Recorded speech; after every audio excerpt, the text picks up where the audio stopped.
joining us, Erika Pinheiro. She is the executive director of Otro, Lado. Erika, welcome to the program. Thanks for having me. So over the past couple of weeks, really basically starting with Biden's trip to Mexico, there have been a couple of changes in the administration's immigration policy. Let's start with what happened back then.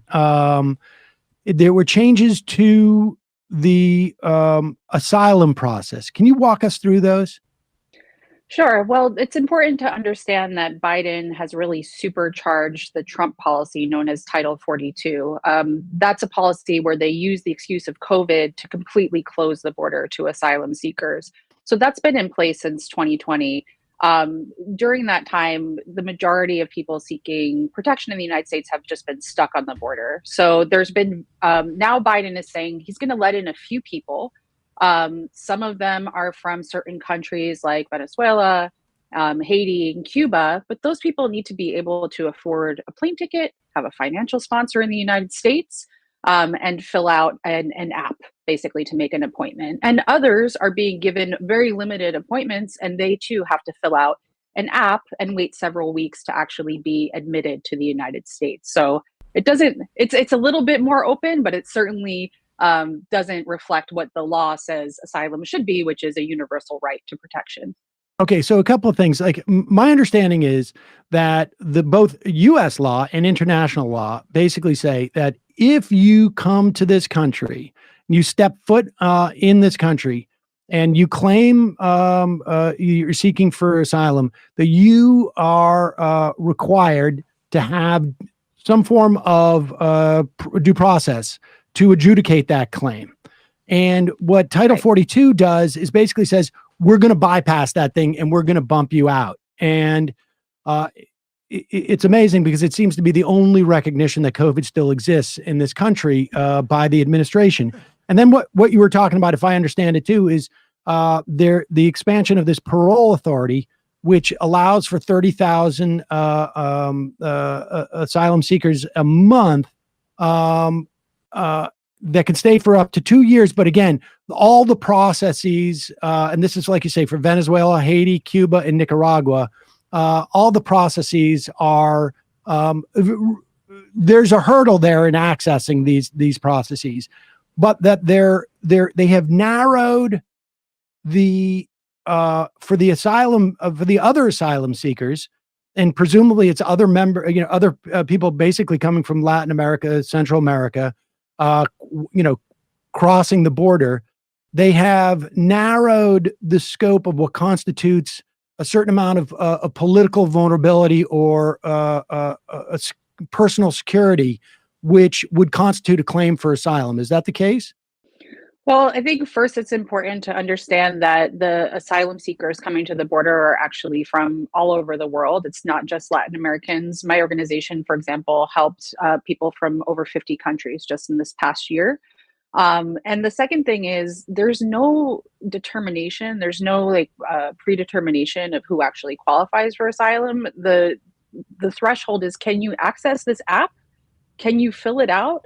And are you lucky enough to press that button and actually get one of those coveted appointments? It works kind of like Ticketmaster, right? Where there's a concert that's going to sell out, everyone presses the button at the same time, a few people get a ticket, and everyone else is left out. That's basically what the asylum system has become.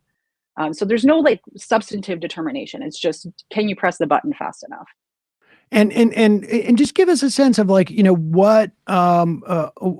asylum seekers, why they are seeking asylum broadly from your experience. So it really varies just depending on the country that a person's from, but I can just give a couple examples. So we see right now a lot of Russians at the border who oppose the invasion of Ukraine or don't want to fight in the war. So they're here at the border trying to seek asylum in the United States. There's Venezuelans who are fleeing political persecution or economic subjugation, just all different kinds of reasons. There's Iranians that we've seen an increasing number of Iranians who are fleeing oppression by that regime. So it really just varies by country. What I can say is that the conditions at the US-Mexico border are so bad for refugees that first, there's not even power in a lot of these shelters. Like they're not going to be able to charge their phone, never mind download an app or have internet access.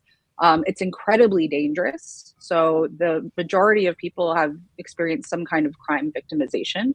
And, it's so bad that families are sending their minor children alone.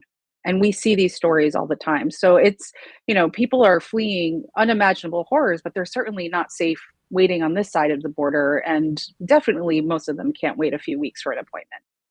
And so the vast majority of these people, we should be clear, are basically in camps in Mexico.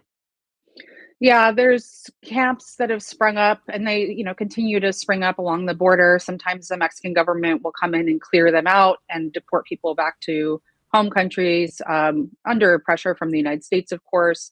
There's a variety of shelters. There's a few dozen shelters here in Tijuana. Some are run by church groups, so they're decent, and others are literally like in an abandoned building with people sleeping on the floor with rats crawling all over them. So it just varies.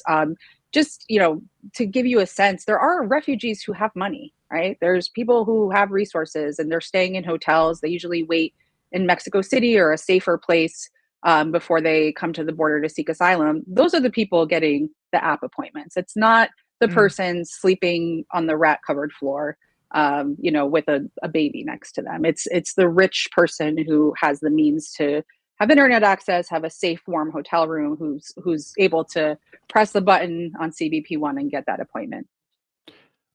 Let's turn. There was another initiative, and I want to get your opinion on this, and maybe just like an overall assessment of where we're at in terms of the Biden administration, what has to happen, because it is at best mixed, and it really just sort of depends on sort of like what aspect we're looking at.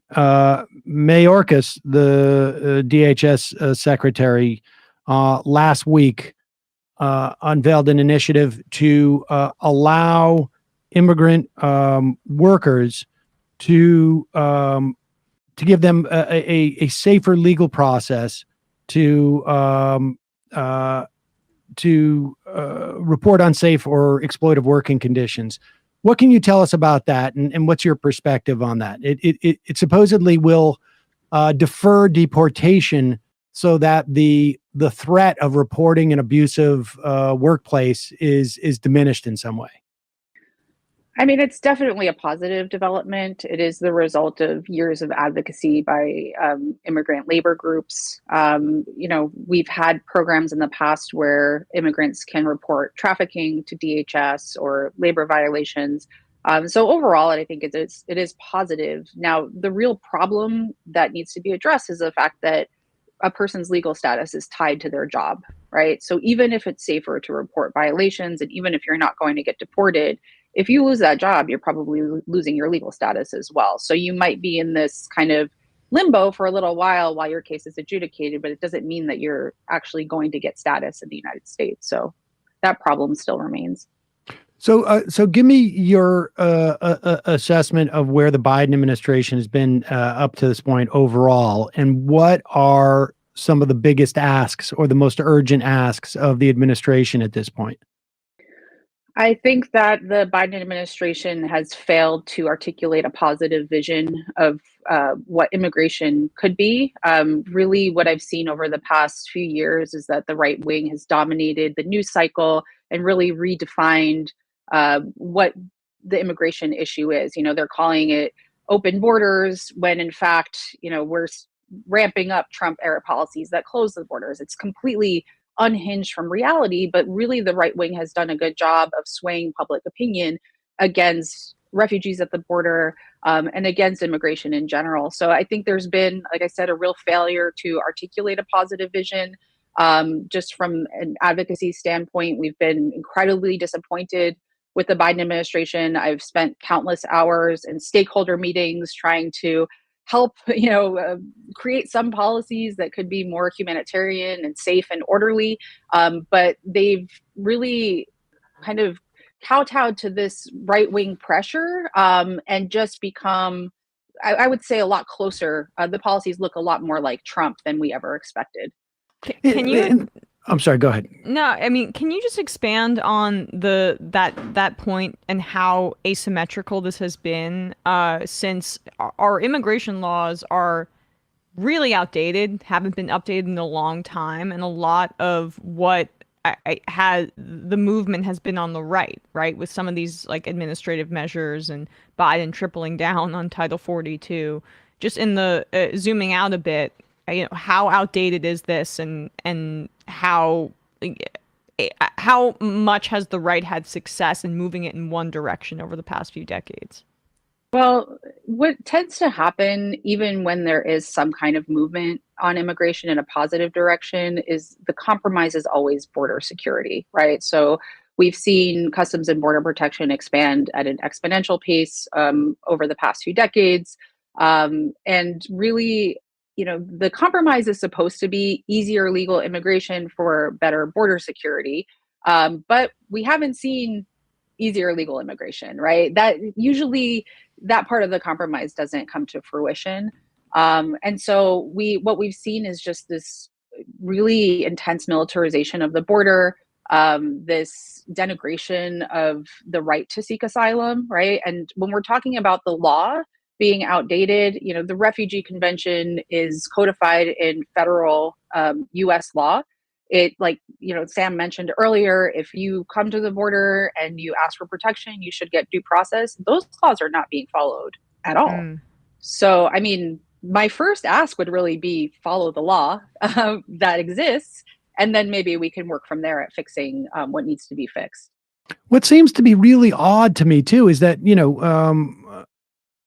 largely Democrats aren't paying a price politically, it seems to me, for all the rhetoric that we hear about the open border and the craziness and the things are, I mean, the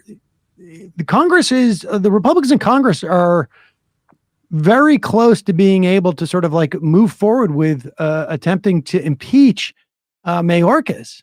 Because presumably, like, he's just, he's pulled all the troops off the border as far as they're concerned, and there's nobody there, and it's just a sort of like wide open thing, and it's just a bizarre twisting of reality. Right. Democrats don't seem to have been necessarily paying a political price in the Southwest states per se, and yet the Biden administration makes these moves that they don't, that to crack down, that they're not getting any credit for anyways. Like, I don't understand the dynamic. It's very hard to follow what the political thinking is. Is it just that they have such myopia in the administration? They just want to avoid this issue to the extent that they can, that they just, or is there any sense that there's anybody like genuinely thinking from a political standpoint, that, like, what the dynamics are at play here? Because I think the best thing that could happen for immigrants is for them to try and impeach Mayorkas. Yeah, I agree. Honestly, I mean, I think they've done a terrible job at, like I said, articulating a positive vision. This has just been, the politics have been so reactive, and they end up on the losing end. But I think what's important to remember is that border security is a bipartisan project. It always has been. I don't think there really is a right or left when it comes to border security. The point of all these policies is to keep Black and brown immigrants out of the United States. And so when you are looking from the perspective of, the Democrats are on the side of immigrants, it doesn't make sense. But when you understand and look back at the past few decades, where both parties have increased the budget of Border Patrol, both parties have, supported really oppressive policies at the border, then of course it makes sense. And I think a lot of times too, this administration is using the, pressure from the right wing as an excuse to keep these policies. I've seen this working directly with DHS. When Title 42 is supposedly ending, they don't make any plans for it to end because they know the right-wing states are going to sue, and they're depending on that. And so when those, decisions come down from the courts, they're like, oh no, can't get rid of Title 42, but we know that they never actually planned for the end of it. So that's the dynamic I'm really seeing. They can kind of make excuses that they're opposed to right-wing policies to keep some of the base, the pro-immigrant base, kind of quiet, but in reality, I think they support those policies as well. Erika Pinheiro, Executive Director of Otro, Lado, thank you so much for your time today. Where can people get more information and support your organization? So you can go to our website. It's alotrolado.org, and there's links to all of our social media there. And thank you so much for having me. All right. Thanks so much. Thank you. Thank you. This gets into just sort of like their size and the amount of money that they're making.